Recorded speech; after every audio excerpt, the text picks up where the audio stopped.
So next up, I want to invite to the stage an organizer from the Party for Socialism and Liberation, Indira. Indira has been steadfast in her work on Palestine anti-imperialism causes and pushing back against the police violence we've seen in the States. So I want everyone to give a very warm welcome to Indira Toure.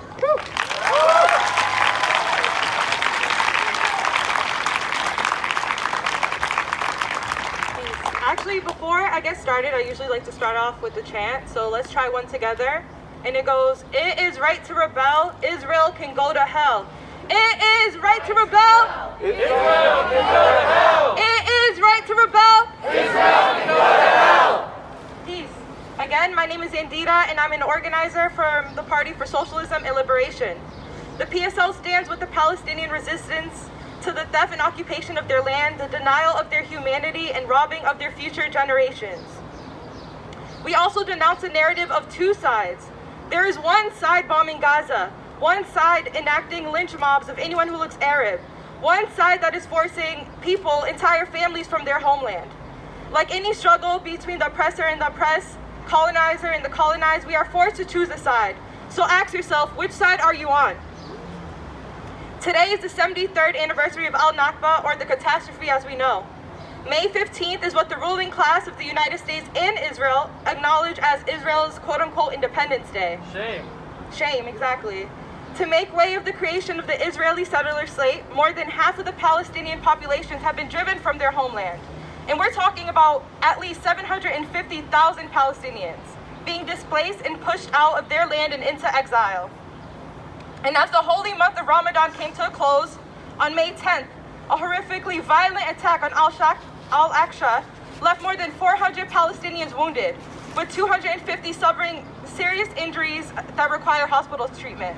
Israeli police fired huge quantities of plastic-covered steel bullets and tear gas indiscriminately into crowds of protests, including flashbang grenades launched into the mosque itself. Israel launched hundreds of airstrikes on the Gaza Strip that have killed over 30 people, many of them children.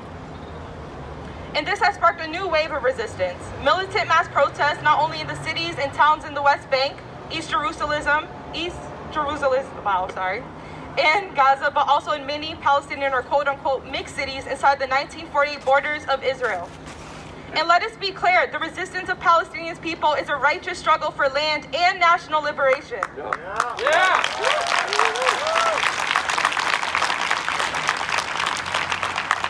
And when Palestinians are liberated, Zionism vanquished, then we can actually know peace and human rights.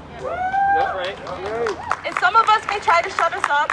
Some may say they don't know, that we don't know enough, but in the PSL, we say our role as revolutionaries in the heartland of world imperialism is fighting the empire. And we don't say that because we think it sounds cool, but because we have our role in the belly of the beast. We do not give or stand by as the United States funnels billions of dollars propping up the illegitimate Israeli government. And we need to take Biden to task. In 1986, Biden told the Senate, "It's about time we stop apologizing for our support of Israel." There is no apology to be made.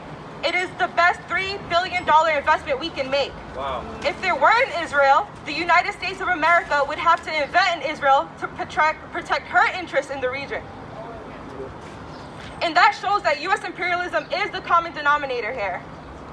So if you're opposed to what is happening in Palestine, if you're opposed to Zionism, you must be opposed to U.S. imperialism and what it does to Black Americans, Puerto Ricans, Mexican Americans, and the South American diasporic people, and Native Americans.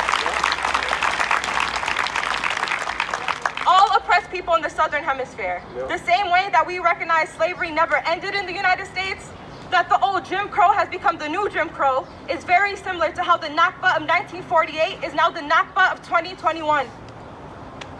So we don't have to celebrate any Independence Day or have any hope or faith in the American dream. As Malcolm X taught us, we have no reason to believe in any American dream because we're living in an American nightmare. And just like the Palestinians have no reason to believe in the goodwill of the Middle East only democracy. And we have to affirm these principles of struggle. Palestinians have the right to rebel against racism and colonialism.